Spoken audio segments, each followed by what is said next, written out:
wish I could take a cab down to the creek, hang a disco ball from the old oak tree, smoke and drink once in a while, that would be good for me.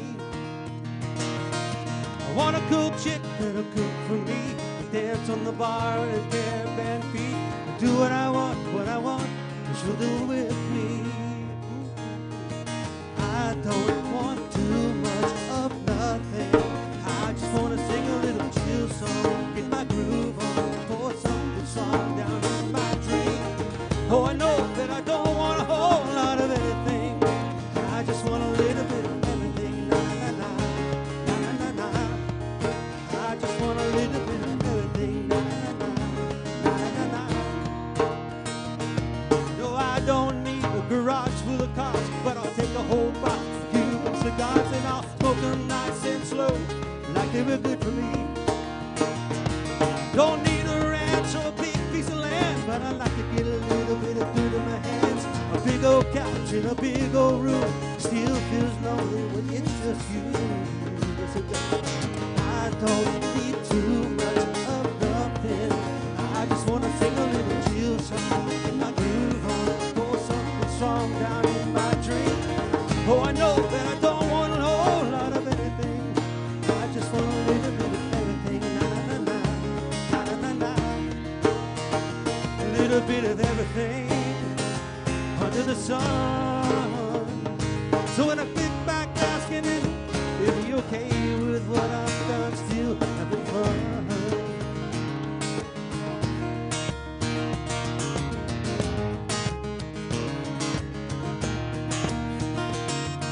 'Cause I don't want too much of nothing, I just want to sing a little chill song, get my groove on, pour something strong down in my dream.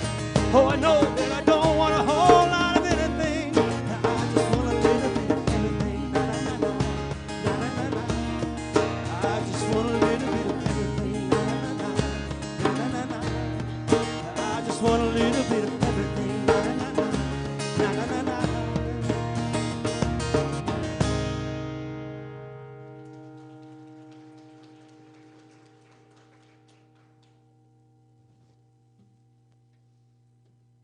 Welcome to Real Life. I'm Allie, and you're watching The Real.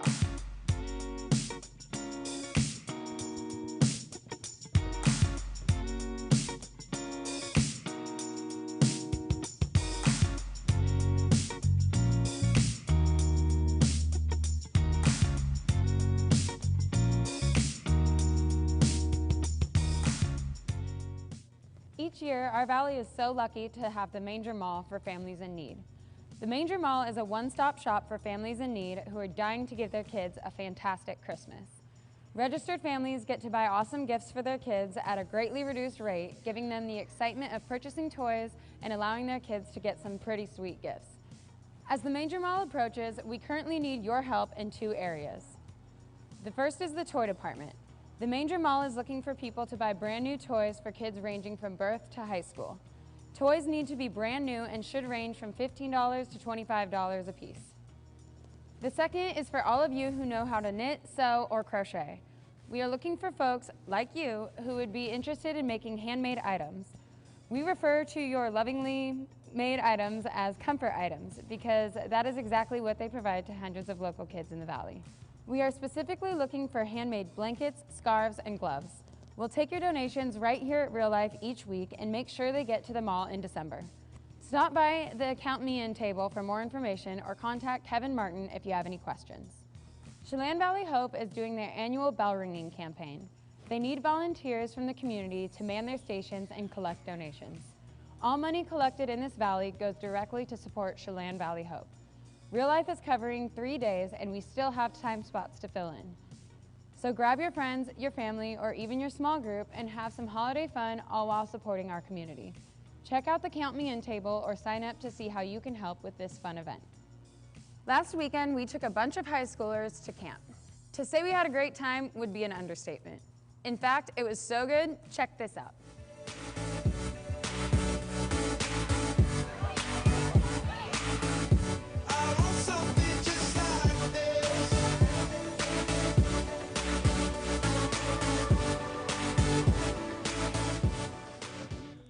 thank you so much to those of you who helped get kids to camp, and a big thank you to those who let us take their kids for the weekend. We also want to take a second and give a round of applause to our youth staff who not only spent their entire weekend investing in kids, but continue to do so on a daily basis. Let's give them a round of applause. I'm Allie. Have a wonderful Sunday, and you've been watching The Real.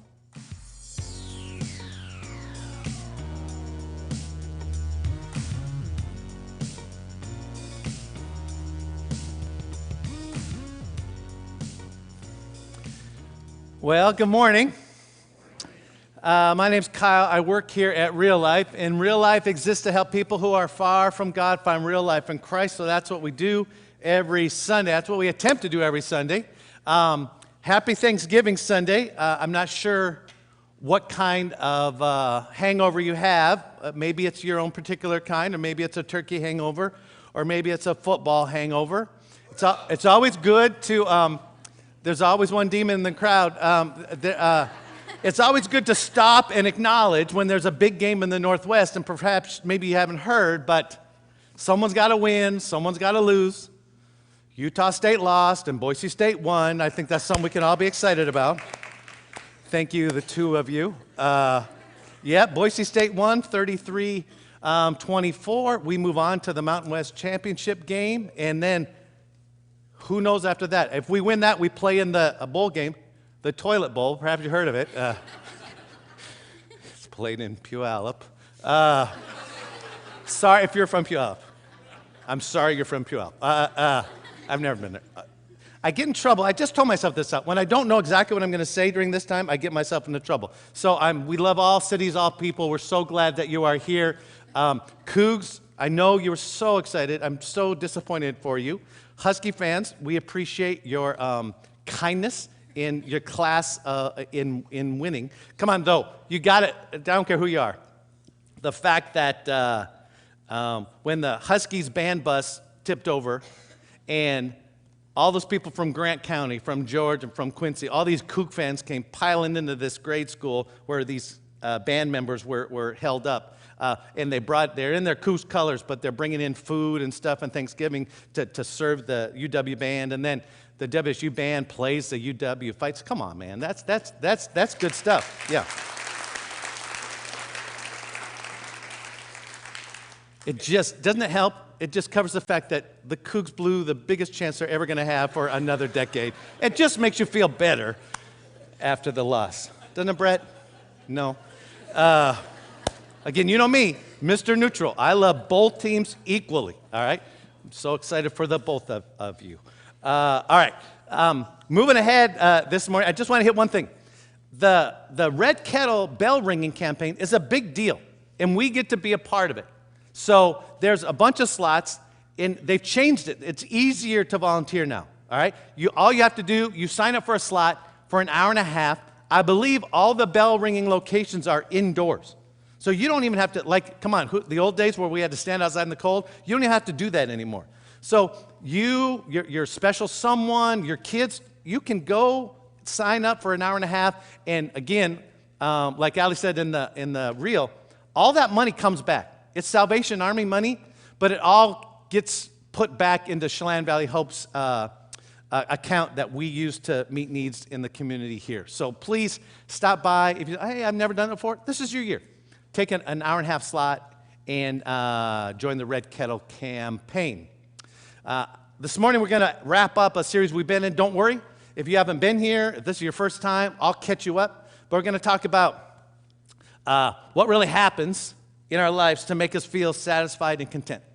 That we're going to talk about if the grass is always greener somewhere else, how do you either get better grass or green yours up? Or what are the things that lead to you not recognizing how green the grass is around you? So that's where we're headed this morning.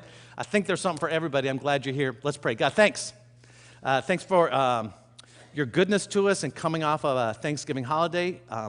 It's one of the rare times we stop and realize how blessed we are. And when we realize where we get to live, what you provide, who is around us, we're grateful people. So I ask that we'd understand that this morning, and we'd all leave with a sense that connecting with you is more than enough in what we need. So we ask your blessing on everything we do. In Jesus' name, amen. Please stand and sing with us.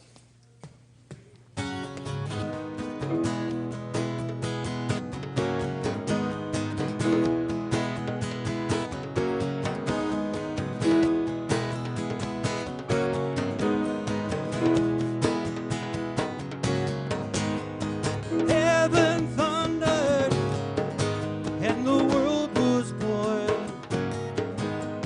Life begins and ends in the dust you form. Faith commanded and the mountains move.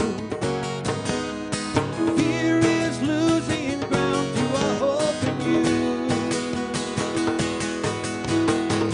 Unstoppable God, let your glory go on and on. Impossible things in the name and they shall be done. Freedom conquered, all the chains undone. Sin defeated, Jesus is overcome. Mercy triumphed when the third day dawned. Darkness was denied when the stone was gone. Unstoppable God, let your glory go on and on. Impossible things in the name and they shall be done. Unstoppable God, let your glory go on and on. Impossible things in the name and they shall be done.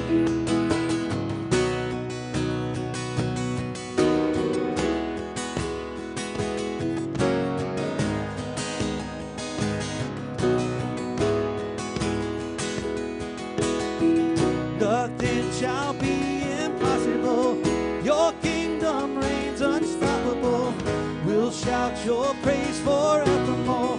Jesus, our God, unstoppable. Nothing shall be impossible.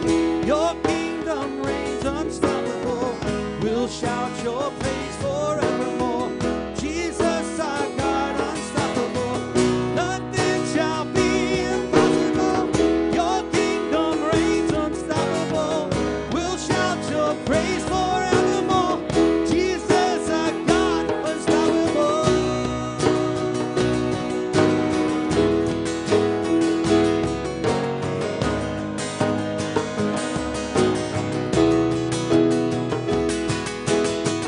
Unstoppable God, let your glory go on and on. Impossible things in the name and they shall be done. Unstoppable God, let your glory go on and on. Impossible things in the name and they shall be done.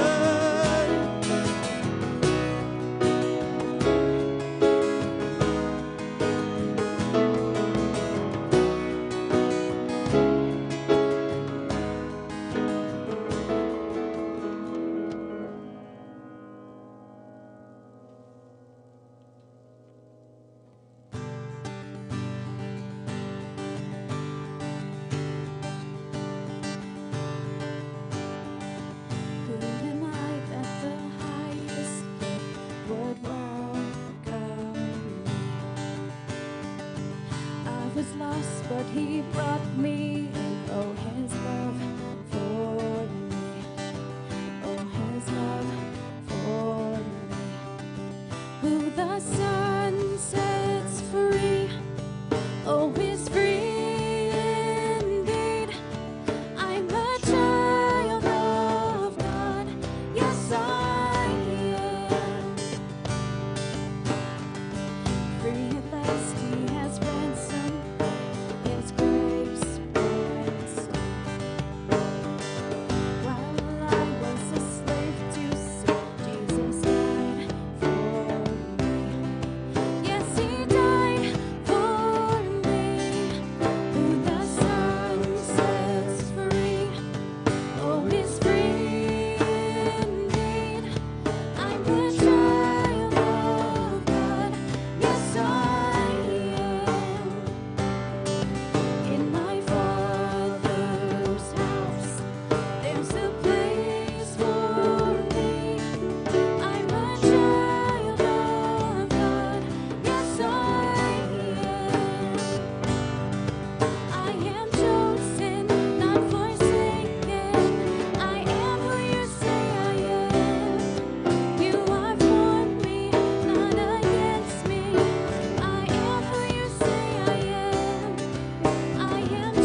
There's a place for me.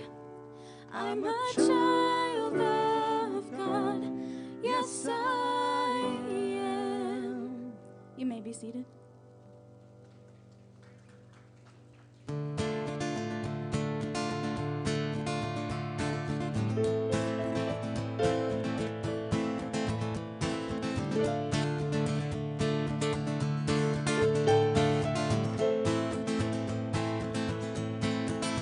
I need a healer, not just a feel-good drug. I need delivered, not just a different place to run. 'Cause I've been searching for something that I never find in places that I should be leaving behind. I need to get home. I'm weary from this broken road. Oh, my refuge from this storm. I need to get home. I need to get home. I need redemption, not just a second chance. I need forgiveness, need you to wash these dirty hands. 'Cause I've been searching for something that I never find in places that I should be leaving behind. I need to get home. I'm weary from this broken road. Oh, my refuge from this storm. I need to get home. I need to get home. I need to get home. I need to get home. Back to the arms that will hold me close. Back to the arms I will never let go. Back to the place where I first felt your love. And back to the place where it all started from. Home. Oh, I need to get home. Home. Oh, I need to get home. Oh, I need to get home. I'm weary from this broken road. Oh, my refuge from this storm. I need to get home. I need to get home. Oh, I need to get home. I need to get home.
Well, welcome.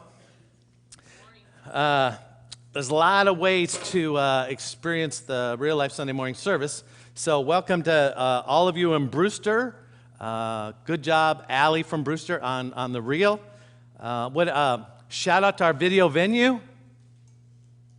Yeah, I just woke them up. I woke up one person, they were startled. And you can, the bunch of you watch live online. I don't know how that happens, but there's lasers and stuff, and you can watch it. And then that way my folks get to see it. And if you're watching later in the week because you're on the podcast or something, just we're so thankful.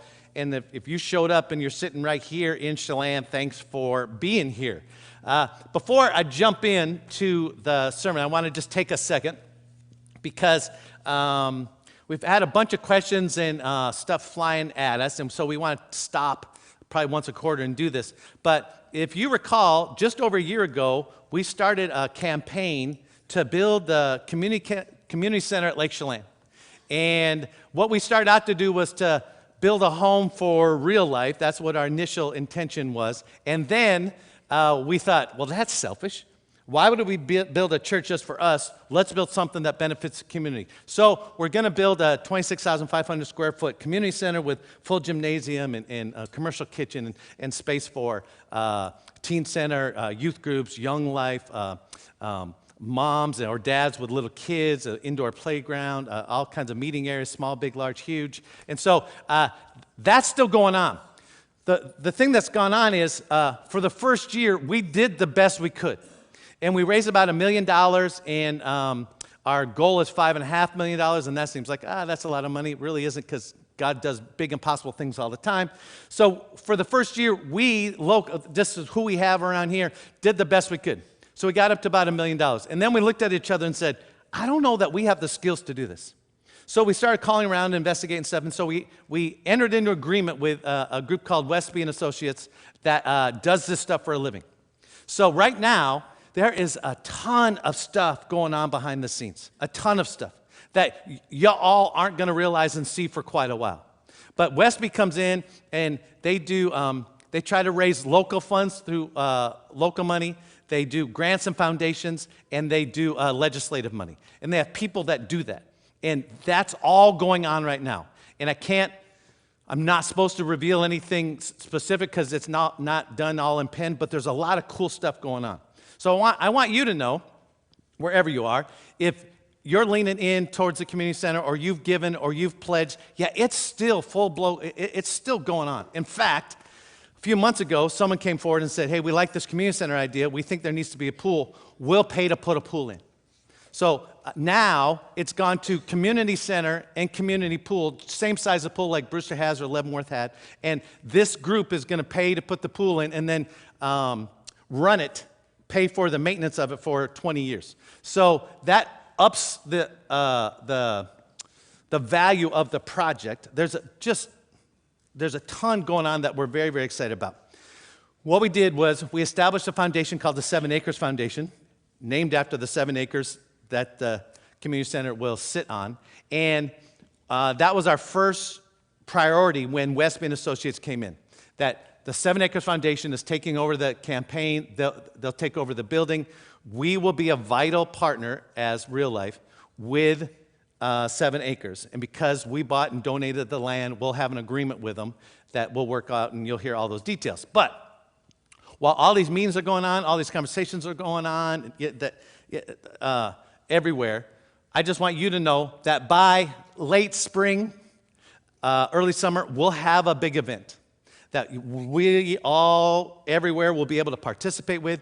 You'll hear the results of what's gone on over these last 10 months by the time we get there, and we will all celebrate the enormous thing God's going to do, because buildings aren't important. People are. So we're going to build this building, not because we want to say, hey, look at our building. We're going to build this building because people, kids, families in the community are super important. So that's where we're headed. If you've got any questions, come down afterwards and talk to me, or we can get coffee this week. But there's just a ton of going on behind the scenes, and I wanted to make sure that you all knew that we are fastly moving ahead. The building committee, we've been talking with the county, with the city. We're going through permitting and zoning. It's all stuff I don't understand. I just show up to meetings and nod and smile, and they just point me where to go. All right. So, but it's really kind of exciting. All right. So that's where we're at. This morning, we're going to finish up our Grass is Greener series, and I just want to review a little bit so we all get on the same page, because there's this myth of greener grass that we think that that greener grass is always greener somewhere else. And if that's you, if it seems like always, then there might be a problem with the grass around you, or with your perspective of the grass around you.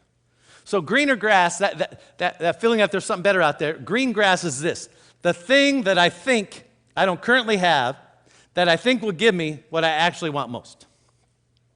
That whatever that thing is that you think you're missing, and it always starts in your brain, that if you just had that, that'd be fine.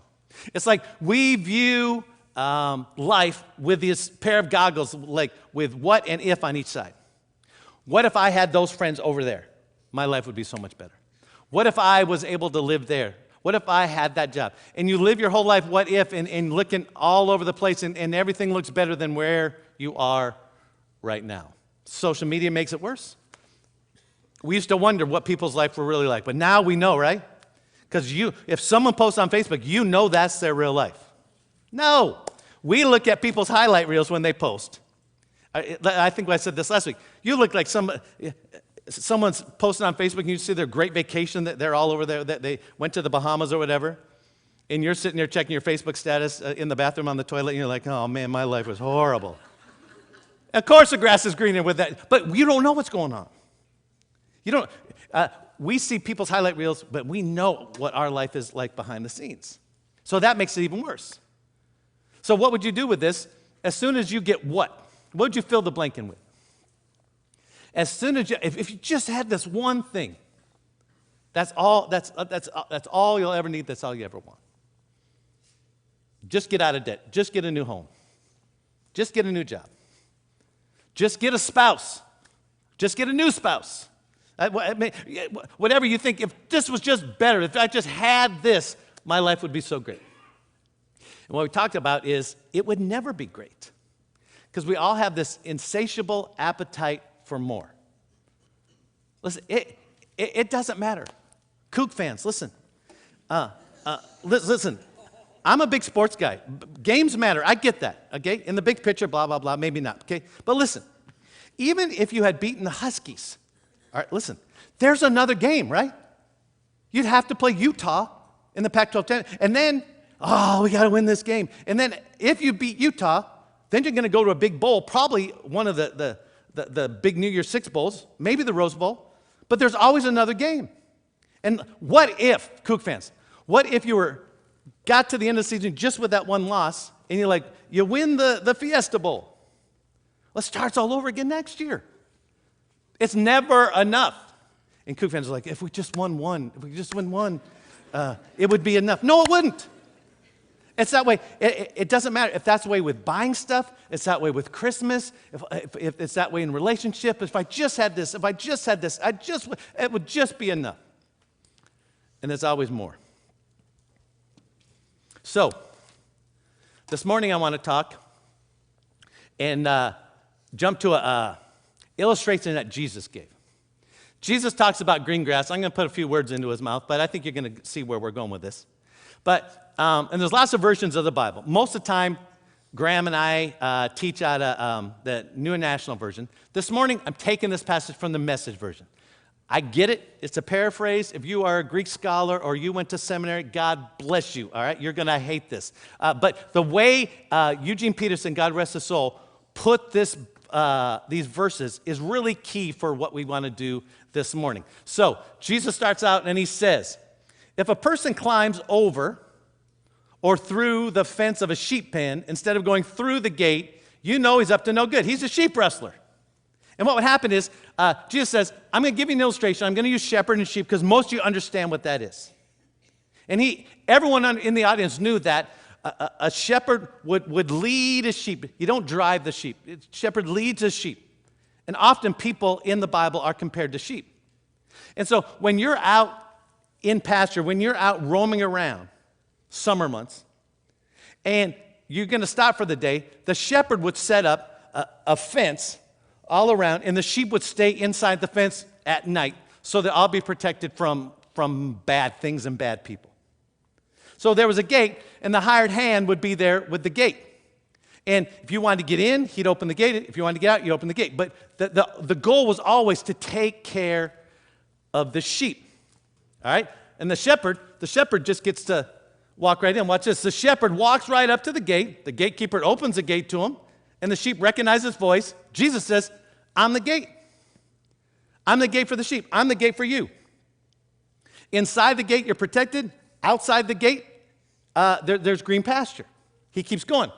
All those others, bad things, all those others are up to no good. They're sheep stealers. They're out to mess with the sheep and mess up their life and make it bad. Every one of them. I'm the gate. Anyone who goes through me will be cared for, will freely go in and out and find green grass pasture.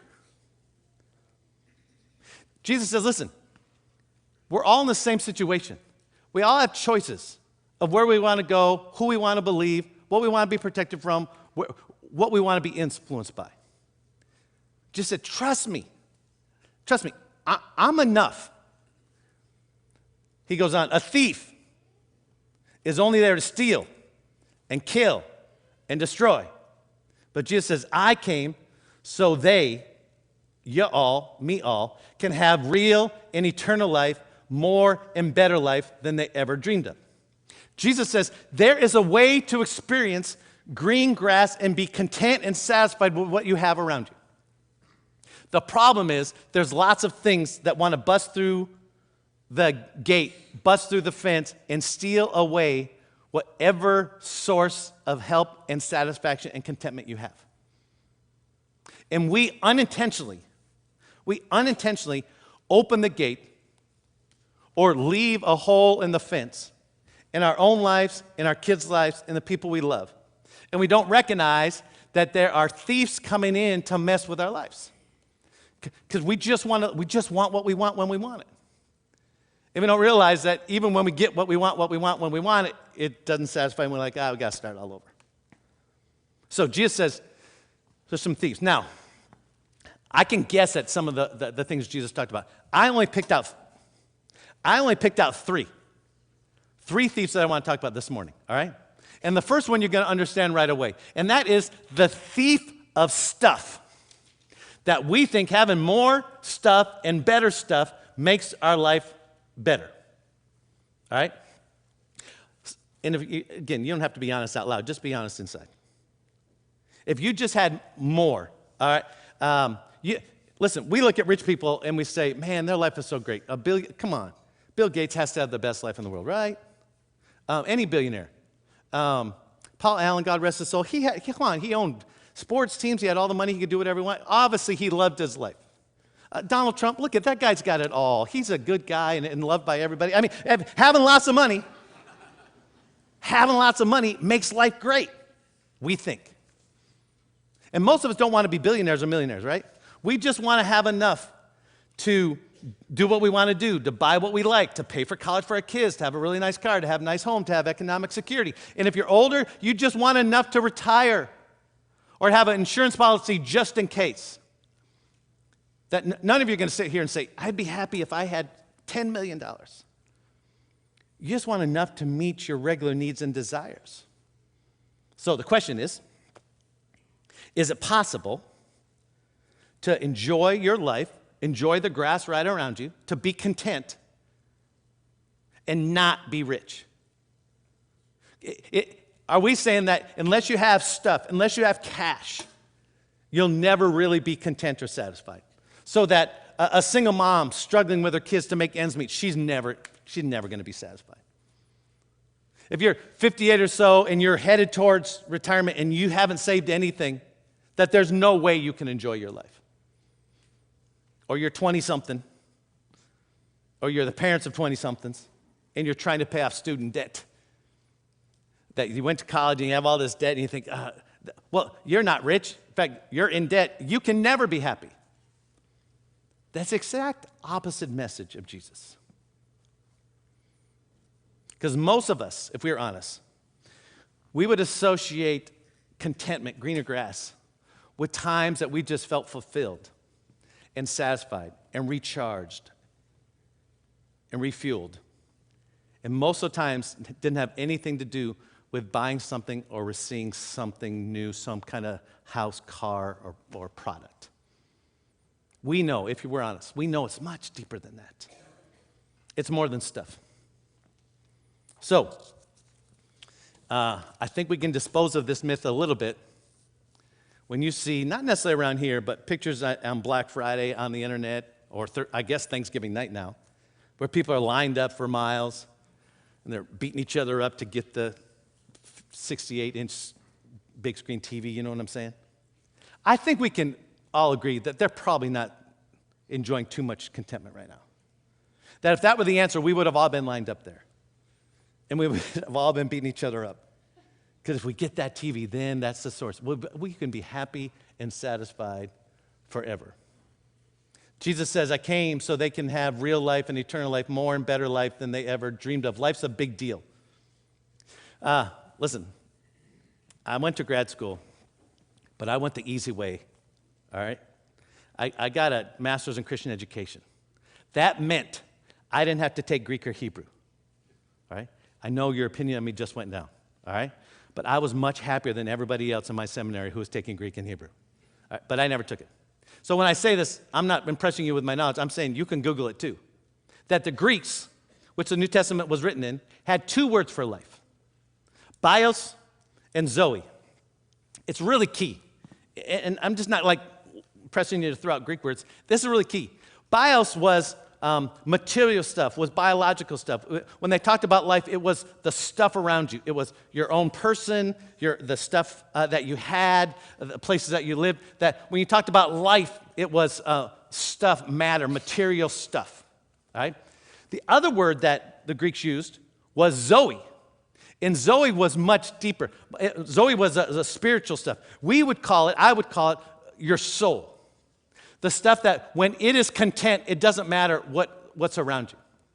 So the problem with most of us is we concentrate on the bios instead of the zoe. When Jesus said, when John said, in him, in Jesus was life, and that life was the light of all mankind, he was saying in him was zoe, fulfillment of your soul, your deepest longing and needs. He wasn't saying in him was a new TV, in him was a better looking body, in him was a brand new house. In him was the essence of contentment deep down in your soul that makes you feel satisfied. Neglect of zoe is what makes most of us unhappy.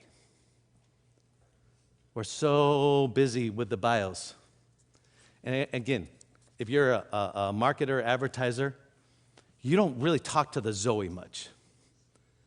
We're talking to the bios part of us. Because every advertisement is about bios. Get this. It's about your body. It's about feeding your body, pampering your body, adoring your body, comforting your body, relaxing your body, improving your body, exercising your body, clothing your body, strengthening your body. It's bios, bios, bios, bios, bios. And we think if we just get more bios, if we just get more stuff, if we just feel better about the way we look, then everything's going to be fine. We're going to experience the real life.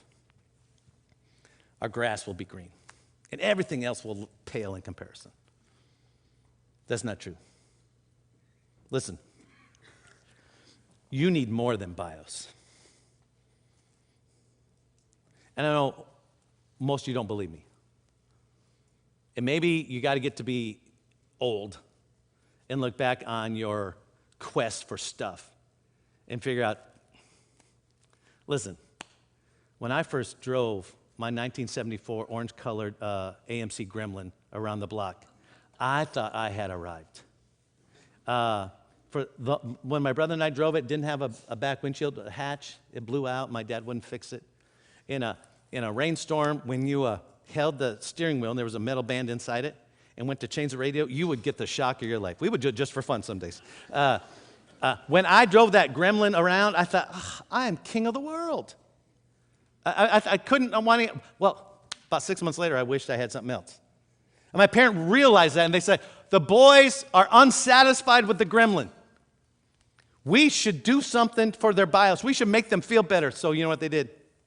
1980 blue Ford Pinto. Yep. And again, when we got, it was off the showroom floor. $3,700 off the showroom floor. Brand new 1980 Pinto. And my brother put this souped up stereo in it. We were kings of the road for about 6 months. Then everyone told us how stupid a Pinto was, and we got made fun of by everybody. And then you want a different car. You know what I'm saying? It's never, listen, you need more than bios. But listen, parents, your kids need more than bios. Dads, if you think you're kind of proving your love to your kids by working hard and making money and then buying them stuff. That's good and good for you for working hard. But your kids need more than stuff. Your kids need more than bios. Your kids, you are longing for Zoe, longing for deep down in your soul to be satisfied. Jesus meets this woman at the well, and he's walking with his disciples, and he meets this woman, and she's out in the middle of the day at this well gathering water, which was really awkward and out of the ordinary. Because most of the women would come early in the morning or later in the evening when it was cooler to get the water. But as we know, this woman was ostracized by the women in her village because she was sleeping with all the men in the village. She was, you fill in whatever word you want, but she was kind of skanky. And she was ostracized by her village, and she was out in the middle of nowhere. She was the opposite of Jesus. She was a woman. She was a Samaritan. He was a male, and he was a Jew, and they were kind of enemies. And all the disciples went into town to get some stuff, and Jesus is left at the well with this lady and has a life-changing encounter with her. But he says this. Jesus answered her, and they're talking about the water in the well, and he says, everyone who drinks this water, they'll be thirsty again. But whoever drinks the water I give them will never thirst. Indeed, the water I give them will become in them a spring of water, welling up to eternal Zoe. All right? He says, listen, everyone who drinks this water will be thirsty again because that water is for your bios, for your material person. But I'm telling you, and what if it's true, you guys? Jesus says, I'm offering you something that will quench your soul's thirst the rest of your life.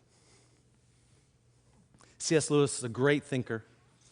For some of you, the writers of the Chronicles of Narnia. Great thinker. Whether you're a Christian or not, everyone respected C.S. Lewis. He says this, God created us. He invented us as a man invents an engine. A car is made to run on gas and it doesn't run properly on anything else. Now, God designed the human machine, you and me, to run on himself. God himself is the fuel for our spirits, our Zoe. We're designed to burn, or the food our spirits were designed to feed on. Watch this. C.S. Lewis says, there is no other. That's why it's just no good asking God to make you happy in your own way without having to bother with Christianity. God can't give you happiness and peace apart from himself. There's no such thing. So I'm just asking you, without any guilt, because I love you no matter what part of your life you're feeding, but what fuels your life? Is it the way you look, gathering more stuff? What is it that you're feeding? The bios part of your life or the Zoe part of your life? So one of the thieves that break in and try to mess with your contentment and your green grass is the desire for stuff. It's a thief. It's a liar. The second one is the thief of attention. That all of us in one way or another want to be noticed and pointed out in a positive way. This morning in the prayer circle, there's a couple kids in there, and one of them is real talkative. And so in the middle of the circle when I'm talking, he didn't know that he's not supposed to talk. Like he had things to share about what I was saying.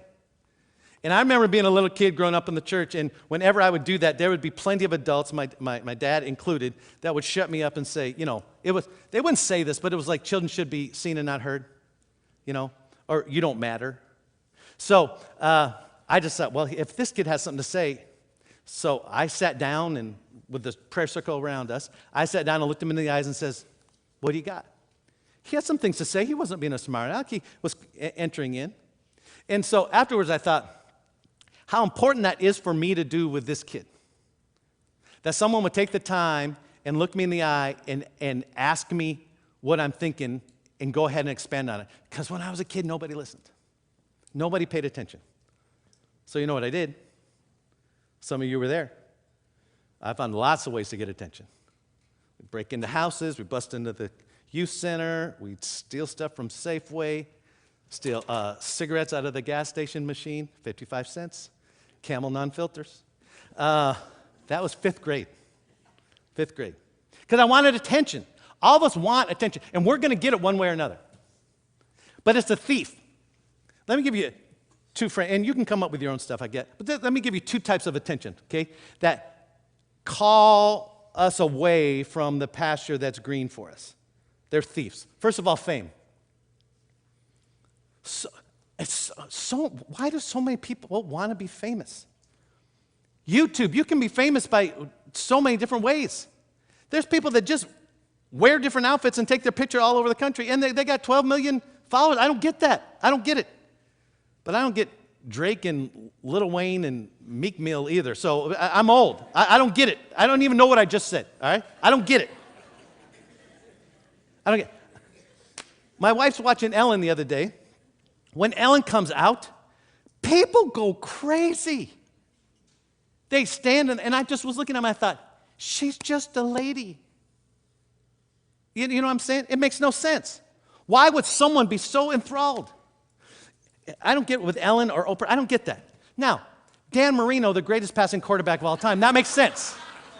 If you were able to go to a winery in May and meet His Highness Dan Marino, the greatest passing quarterback of all time, that makes sense. That I would cry and fall and hug. That makes sense. But I don't get it. Other than Dan Marino, I don't get it. Why does everyone want to be famous? And why do we think famous people are so great? Listen, I'm nicer than Ellen. To you, you're never going to meet Ellen. And when you see Ellen, you think, she's so great. She's nothing. I'm here. I'll give you 12 days of Christmas. What do you want? I can dance when you introduce me. I'm going to do that next week. I'm not putting down Ellen. I'm putting down fame. I love this. Come on. If you're going to pick somebody who has it all, this guy, this Brad Pitt guy, right? He had it all right? He was the sexiest man alive. He was married to a beautiful woman. He's got fame. He's got wealth. Come on. Some of you girls just quit paying attention to me, right? Because you're just staring into his dreamy eyes. Right? If I had my glasses off, I was voted most shimmering eyes in high school, so come on. I'm right with him. Listen, this is the famous Brad Pitt. He says, man, I know all these things are supposed to seem important to us, the car, the condo, our version of success. But if that's the case, why is the general feeling out there reflecting more impotence and isolation and desperation and loneliness? If having all that is the key, then why the people are getting it aren't fulfilled? He goes on, if you ask me, famous Brad Pitt, I say toss all this. We got to find something else, because all I know, this is great, is that at this point in time, we are heading for a dead end, a numbing of the soul, the Zoe, a complete atrophy of the spiritual being, and I don't want that. He's got everything. The Rolling Stone interviewer says this to him. So if we're heading towards this kind of existential dead end in society, what do you think should happen? Come on, you're famous, Brad. We trust you with our souls. You tell us. What should we do? He says this, hey man, I don't have those answers yet. The emphasis now is on success and personal gain. I'm sitting in it, and I'm telling you, that's not it. I'm the guy who's got everything. I know, but I'm telling you, once you've got everything, then you're just left with yourself. I've said it before, and I'll say it again, it doesn't help you sleep any better, and you don't wake up any better because of it. Oh, come on, Brad Pitt, you whiner. Right? He's got it all. He's famous. He can date anybody. He's got plenty of money. Got lots of kids. He's got it all. And he says, it ain't enough. And he knows it's not enough. But we look at his grass from a distance and we say, oh, man, Brad, you got the best grass. Fame. The other thing is acceptance. Real quick, I just want to hit on this. We just all want to know that we're loved and accepted by everybody. And some of us, when we get just an ounce of rejection and pushback, man, it just crushes us. I'm that way. I want people to tell me I'm doing a good job. I don't want people to criticize me. I don't even like being evaluated, even though it's important. But acceptance is such a big deal. We want our bios approved, our looks, our fitness, our grades, our kids. And it's this almost unnoticeable, uncontrollable driving force that keeps us doing things and saying things that we don't even believe or like, but it gets the attention and acceptance from the people around us. That we cave in sometimes on the things that we believe in, or we cave in on the things that we stand for just to be accepted by the circle of people we're around. Fame and acceptance. Listen, it's a thief. Attention is a thief that steals away, that in your desire to be accepted and attended to, you lose the very thing that you're looking for to be satisfied and content. One more and then I'm done. The thief of me. The thief of me. There's this phrase we'll use, expressive individualism. Listen, here's what I'm not saying. I'm not saying you shouldn't be yourself. All right? I'm not saying you shouldn't stand up for yourself. If you march the beat of a different drummer, march. You know, if the world's going this way and you think this way is a better way, then go. But what I'm saying is, when we trust the bios inside of us instead of the Zoe that is lifelong and eternal, when we trust the temporary, that's when we get in trouble. We say stuff like this. Every graduation speech is this: follow your passion, chart your own course, follow your dreams. The problem is, which thing do I follow? Which truth inside me do I believe and do I follow? If I'm trusting in me, I'm in deep trouble. Maybe not you. I've trusted me so many times, and it's got me in a bad place. What me do I trust? There's something, so many things inside of me. All right? Listen, you got to run your own race. We here at Real Life, we just do things this way. Other churches do it differently. This is just a race that I'm going to run. Pastor Scott has to run his own race at Livingstone, right? Pastor Nick at Riverwalk Church, he's got to run his own race. And we're all going to run together because we're all running the same direction. You got to run your own race. But what are you going to feed in that process? What person do you want to be? What self do you want to be? What me do you want to be? Let me give you two choices. Do you want to be the resume self, where you list all the things you've ever done? I remember when I graduated from college, I couldn't wait to have an office to put my diploma up on my wall. And then I graduated from Talbot School of Theology and got a graduate degree, put that up on the wall. Then I get a coaching plaque here or there. And one day I walk into my office and I thought, who's the arrogant idiot who has this office? Who cares? I've never had anyone in that time walk in and say, oh, I'm so glad you graduated from college because I need to talk to you. Not one time. So I took them all down. I don't want to be self-promoting, even though inside that's what I desire, but I know that's not good. So do you want to be the resume self where you list everything you've ever accomplished? And you high school seniors, when you give Grandma or I a list of your achievements so we can write you a recommendation letter for college, that's all good and everything. But is that who you are? The stuff that you've achieved? The things that you've acquired? Your resume self? Or you want to be your eulogy self? That when people stand at your funeral, what they say about you? That you're kind. That you went out of your way. That every time someone had encounter with you, they walked away feeling better about themselves because you encouraged them. That you made people laugh. That the world was a better place because you were in it. See, when we stand at funerals, when we talk about loved ones who have passed, rarely do we say, man, I love that guy. He had 2 doctorate degrees. He was so kind to me because his house was so big. Right? So who do you want to be? What do you want to feed?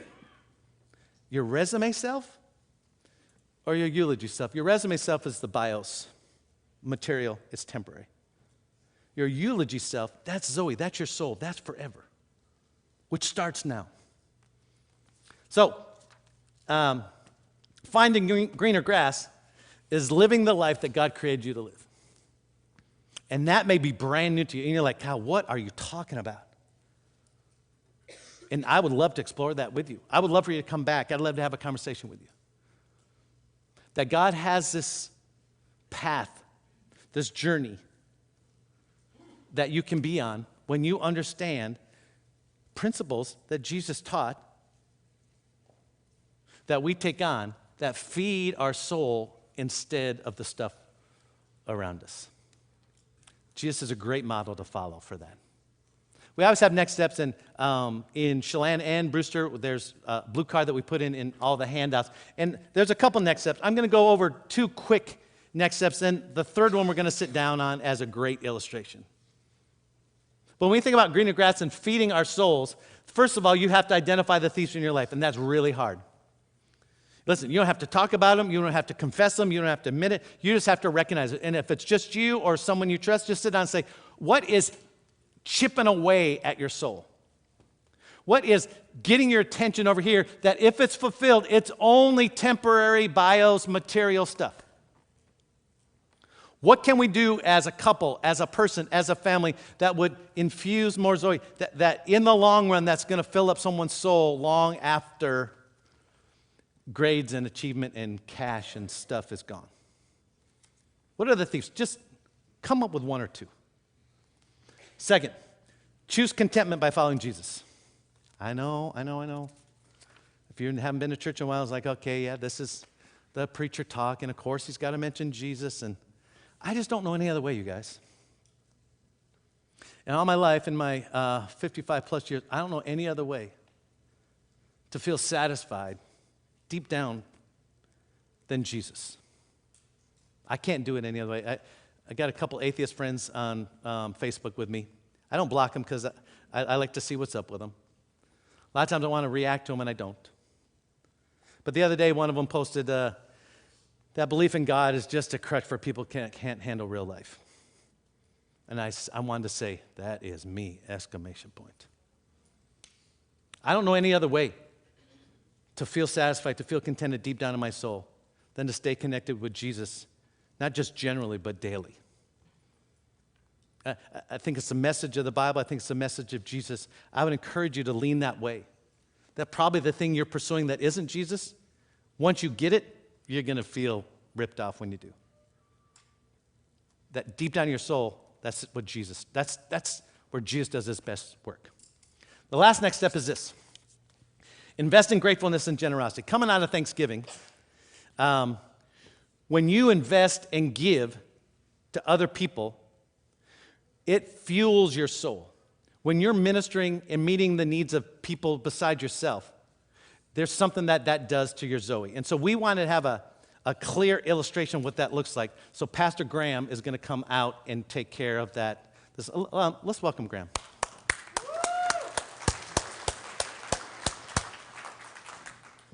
Good morning. As Kyle said, I'm Graham. I work at RealLife also, mostly doing youth ministry, which is what I love the most. This year, I actually celebrated my 10th year in ministry, and when I sat down with Kyle, maybe like 3 or 4 months ago, he said, what's the best thing? What's the best event? What's the best memory you have? And I just said, I don't really feel like it was an event. I feel like it's people. It's the people that I've got to do this with. After 10 years in ministry, I can tell you I would not be here without 3 things. An incredibly supportive wife. I really mean that. I used to think people just say that, but I really get it now. A church that I love working for, and super high quality supportive volunteers. There's just no way. There's no way I could get here. During my 10 years of ministry, I've also had one couple who have been with me volunteering for the entire duration of my time. So when Marty and Christy Roethlisberger came to me this time last year and said, hey, Graham, this is going to be our last year doing youth ministry, I was kind of crushed. I mean, I'm totally selfishly, because I didn't know how am I going to keep doing this without him. On top of that, how do you say thank you? How do you say thank you to people who have volunteered, not just in youth ministry, but in other ways, but specifically in youth ministry for 12 years? How do you say thank you to somebody who has given up Wednesday and Sunday nights for years and years? How do you say thank you to somebody who has given up weekends for camp, for conferences, for concerts, for missions trips? How do you say thank you to somebody that for 12 years has put on fundraisers, has made youth group happen, has put on song sets, has shown up to meetings and youth group every single week for 12 years? How do you say thank you to somebody who's invested in you as a young leader? How do you say thank you to somebody who has invested in your family? Honestly, I've been thinking about this since last year when they told me it would be their last year. And about springtime, I went to my wife and I said, Kayla, I don't know what to do. I don't know how to say thank you. And so here I am about 6 months after that, and I still don't know how to say thank you. But as Marty and Christy make their way to the stage, I'm going to do my best. Will you welcome Marty and Christy?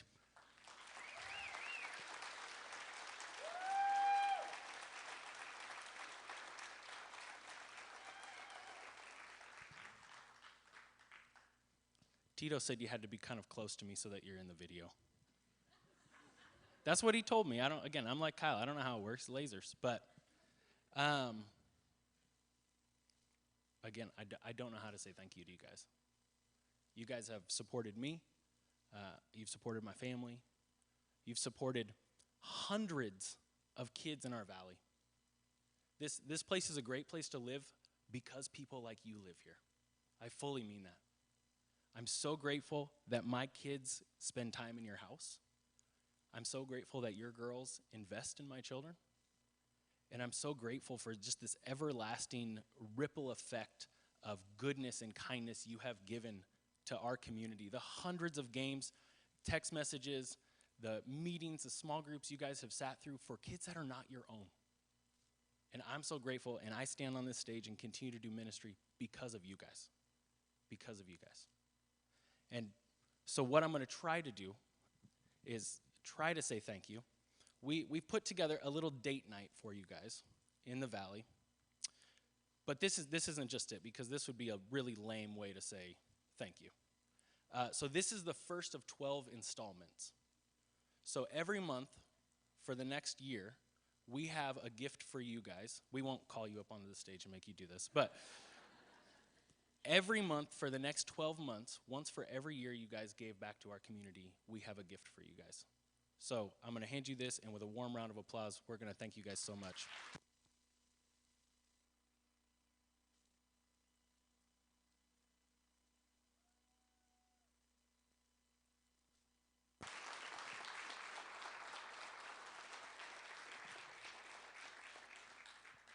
With that, I'm going to say a quick prayer, and then we're going to peace out of here. So will you pray with me? Father, I thank you for today. God, I specifically thank you for Marty and Christy and their investment in our community. Father, I ask that you would bless them 1,000 times more than what they've given. Father, I thank you that we get to hang out with people like Marty and Christy in this valley, in this church, in my family specifically. Lord, I ask that they would be an inspiration to our kids, to our families, to our church, our community. I just thank you that you have placed these people in our lives. Lord, and we ask that you will help us understand that the grass is not greener somewhere else, but right here in our own lives, in our own community, when we are pursuing you. And I ask for that in the powerful name of Jesus Christ. Amen. All right, guys, we'll see you next week. I feel like I should say see ya, love ya, bye.